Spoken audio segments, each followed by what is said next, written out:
I am Mahek, your science teacher. Today we are going to discuss chapter 2, components of food. In this chapter we will discuss about the nutrients and the major nutrients present in the food. Firstly, सबसे पहले हम पढ़ेंगे कि nutrients क्या होते हैं. Nutrients, the chemical substances present in the food. जो हमारे food में chemical substances present होते हैं वो क्या होते हैं? Nutrients. अब बात आती है कि मेजर न्यूट्रिएंट्स कौन कौन से मेजर न्यूट्रिएंट्स जो हमारे फूड में प्रेजेंट होते हैं. And these are carbohydrates, fats, proteins, vitamins and minerals. अब ये हर एक न्यूट्रिएंट जो है हमारी बॉडी में अलग अलग फंक्शन परफॉर्म करता है. लाइक जो carbohydrates and fats, these are energy giving foods.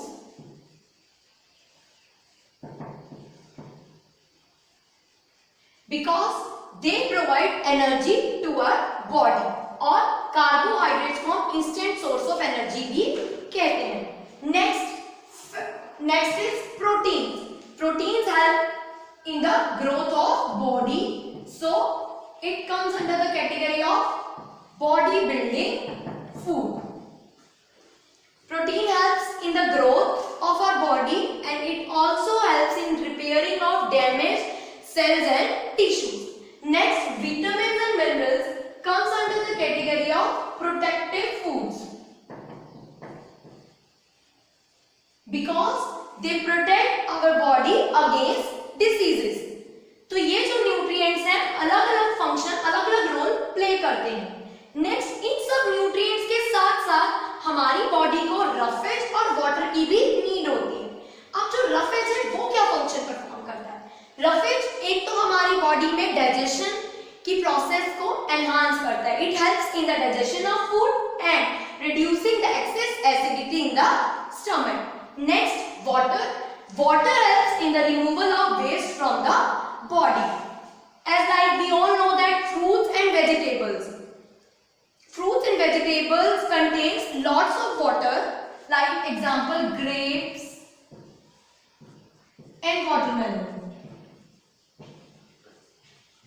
are the richest source of water in our body.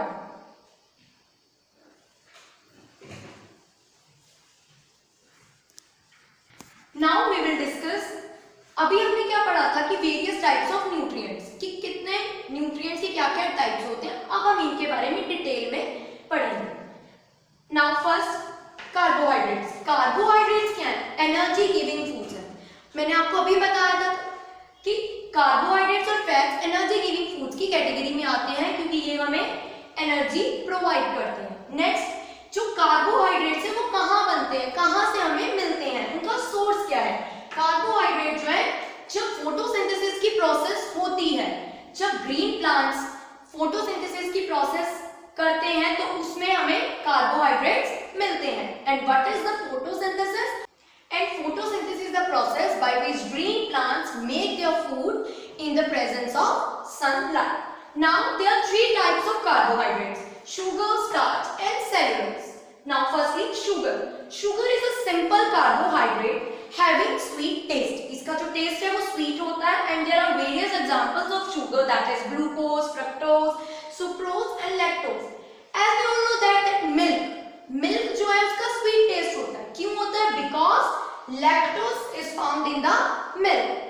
And all fruits are sweet because they contain glucose. Next is starch. Starch is a complex carbohydrate and it is formed when large number of glucose molecules join together. जब बहुत सारे glucose molecules इकट्ठे join हो जाते हैं तो हमें क्या मिल जाता है? Starch. और starch is tasteless. It means it has no taste, it has no smell, it is odorless and it is like a white powder.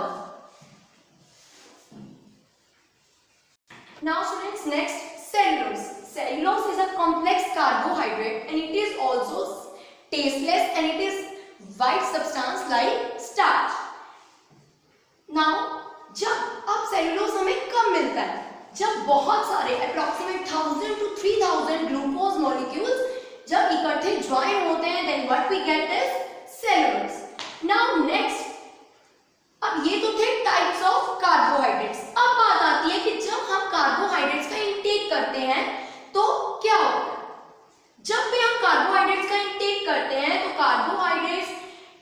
Down to glucose.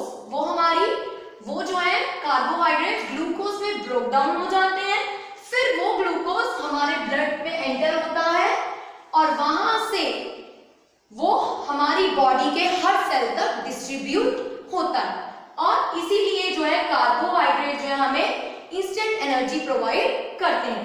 Now next is fats. अब fats जो है वो कहां से मिलते हैं हमें, fats का सोर्स क्या है? Fats are obtained from plants and animals both. Fats हमें प्लांट से भी मिलते हैं और एनिमल से भी मिलते हैं।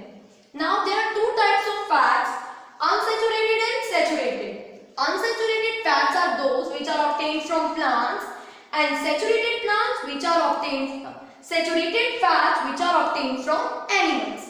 Now examples, unsaturated fats वो होते हैं जो हमें प्लांट से मिलते हैं। These are examples are mustard oil and coconut oil. Now saturated fats obtained from animals and its examples like butter and ghee.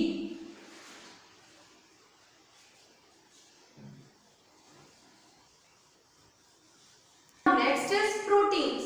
As we all know that जो proteins हैं वो हमें किस लिए चाहिए? Proteins are needed for growth of our body and repair of damaged cells. अब जो protein के मॉलिक्यूल्स हैं वो प्रोटीन किससे बना होता है? Protein is made up of number of small molecules called amino acids. Next, proteins के मेजर सोर्सेज क्या है? हमारी डाइट में, हमारे फूड में हमें प्रोटीन्स कहाँ से मिलता है? लाइक पल्सेस, सोयाबीन, मिल्क, चीज एटसेट्रा। जब हम अपनी डाइट में, अपने फूड में ये चीजें कंज्यूम करते हैं, then what we get is proteins.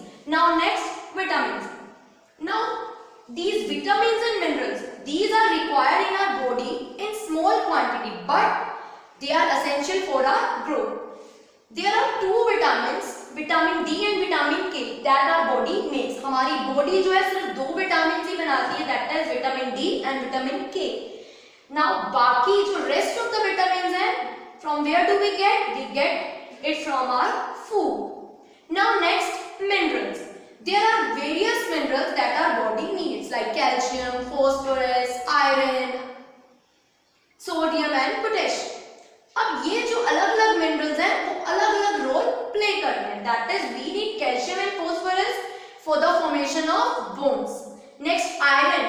We need iron for the formation of hemoglobin.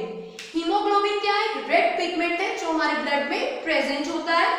Next, we need sodium and potassium जो क्या करते हैं? हमारी बॉडी के अंदर वाटर बैलेंस को मेंटेन करते हैं.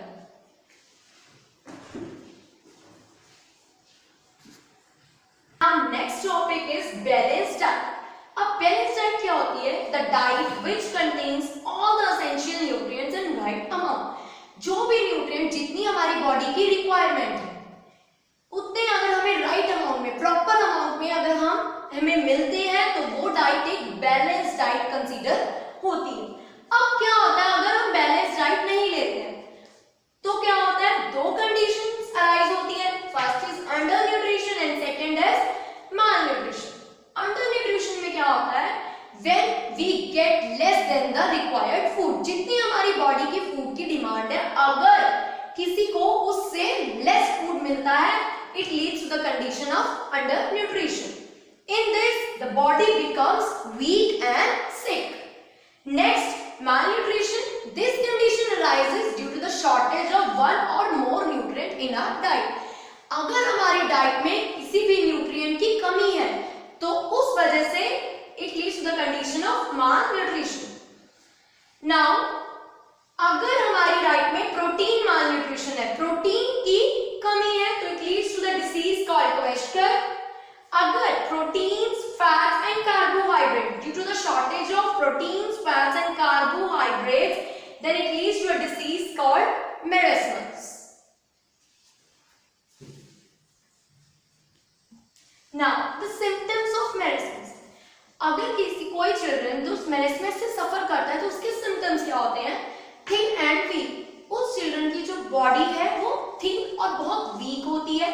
Even the children is not able to move and at one stage the growth of the body stops. Now next is obesity. अभी हमने पढ़ा अंडर न्यूट्रिशन और माल न्यूट्रिशन.